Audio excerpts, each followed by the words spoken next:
na ny diema no akatsika mivaky teny. Galatiana 4:1-5 amin'ny anaran'ny Tompo. Mifampitondra izay mahavesatra fa izany no ahatanterahanareo ny lalànan'i Kristy.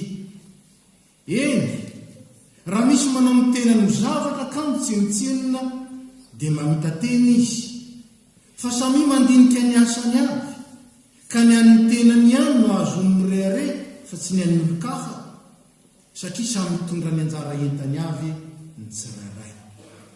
Aoka izay ampianarana ny tenin'Andriamanitra mba hanome ampahany amin'ny fananany rehetra ho an'izay mampianatra azy.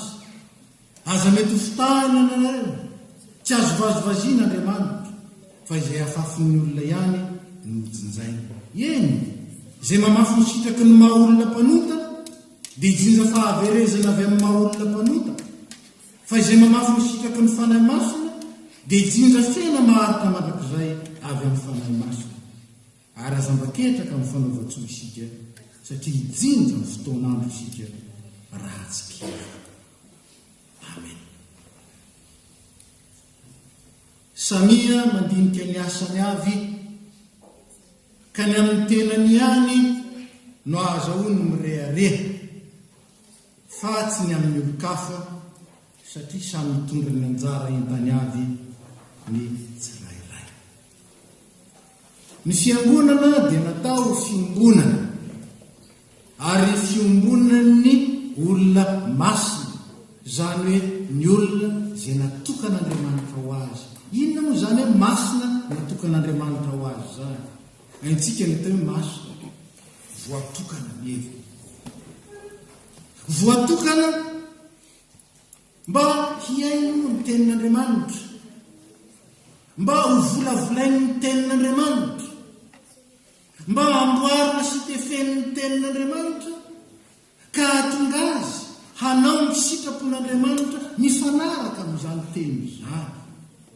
Zany no mahatonga antsika amin'ny teny foana manamasinana amin'ny fahamarinana fa ny teninao no fahamarinana. Inona no marina dia izay mifanaraka amin'ny tenin'Andriamanitra.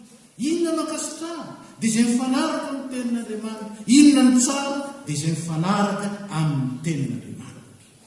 Ka dia antsoina isika mba hiasa, mba hanolo tena, mba hanatanteraka ny asa fanompoana, tsy amin'ny fijerena ny hafa, tsy amin'ny fitarafana izany avy amin'ny hafa, fa aoka ozy izy andika ny asany avy, ka amin'ny tenany ihany no azahoany mirehare. Eto le mirehare misy ihany dika teny ray ihany no mandika amin'ny hoe se glorifier, maka voninahitra. Fa ny dika teny hafa rehetra dia mandika amin'ny hoe mahita fahafampo, mahita fifalimpo, mahita fampaherezana ho an'ny tenany. Zay ny dika. Ka tsy ny hafa no entiny makatahaka na oentiny maka saina ny amin'izay tokony ho ataony, fa izay niraisiny avy amin'ny tenin'Andriamanitra.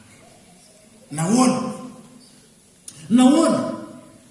Satria Kristy marika, Kristy no modely, Kristy no mitarika, Kristy no mampahery sy mahatanteraka ny zavatra rehetra. Fa raha misaraka amiko ianareo izy, tsy mahery fa na inona. Fakapanahy mahazo amin'ny fiangonana, mahazo ny olona eo anivon'ny fiangonana no mijery ny hafa, ary manao ny zavatra ho araka ny ataon'ny hafa. Indray azy dia hoe misy faninanana masina, ka irana nanao zao, za tsy maintsy manao mihoatra no ino. Ary misy indray irana nanao zao, efa vitany ko, efa vitany. Dia inona tsony no ataoko? Oka zao, tsy zao, aoka tsy ijery. Araka ny hafa, fa araka ny tena ihany sy izay niraisy ny tena avy amin'ny tenin'Andriamanitra. Nahoana? Hoy Paoly apôstôly ao Kolosianina 3:9, nindiny ny 7 sy 7 ary na inona taonareo dia ataovy amin'ny fo tahaka no an'ny tompo fa tsy ho an'olona, satria fantatrareo fa ny tompo no ampisanareo ny lova ovalina fa manompo any Kristy ianay. Aoka samy indinika ny asany avy. Raha ndinika ny asan'ny fiangonana isika, dia izany koa ny tokony hijerentsika na ny lasa na no avy, arak'izay napetraka Andriamanitra teo amin'lohantsika, napetraka ny tenin'Andriamanitra tao amintsika.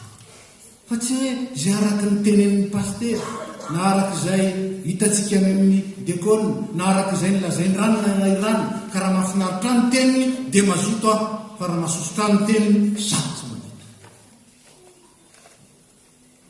Aoka samy andinika ny asan'Andriamanitra arak'izany aby isika, ka azontsika mahita fahafampo na fahereza avy amin'ny tenin'Andriamanitra, ary indrindra avy amin'ny asan'ny Kristy ao amintsika tsirairay avy, raha toka mahafaly zany, raha toka na miteraka fiderana izany, raha toka miteraka risiko anao bebe kokoa hatrano zany, raha toka tena nandemy antsika na akivy antsika, ary indrindra namono ny aingam-panahy sy ny firetana tao anatintsika ny asan'ny tompo tao amintsika. Sanatriana izany fa isika rehetra dia efa nivelomin'Andriamanitra tao amin'i Jesosy Kristy, ary isika rehetra dia efa nazavainy ny tenin'Andriamanitra sy ampahereziny isan'andro amin'izany teny velona sady mahely zany, ary zany no fanohitra zany any ao antsika, azo amintsika indray manao bebe kokoa noho ny lasa, satria fitombona zany ny marika ny zanak'Andriamanitra hitomba amin'ny zavatra rehetra ho an'izay loha de Kristy, fa isika tsy naman'izay miemotra, fa naman'izay mandroso kosa ho amin'ny famonjena voninahitry'Andriamanitra.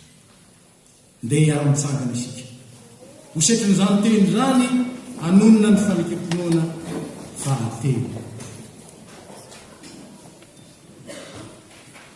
Mihinan'Andriamanitra raitsy to aho izay mpanao ny lanitra sy ny tany.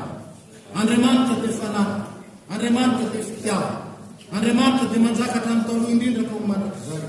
Andriamanitra dia nampiseho ny fitiavany atsika, fa fony mbola mpanomboka isika dia mahatramonjy atsika Kristy. Mino an' Jesosy Kristy zanan'ilay tokana tompontsika, tonga izy tady tsy hamonjy ny very, izy ny lalina sy fahamarinana ary fiaina, izy dia tsy miovo maro sy anio ary mandrak'izay. Mino ny fanahy masina, izy ny manambara ny fanahintsika fa zanak'Andriamanitra isika, fanahy iray ihany nanaovana batisantsika rehetra ho tena iray. Ny fandraisena zay ety mandresy izao tontolo izao dia ny finoantsika, tompo ampitombony finonay. Amen. Mipetraka izy.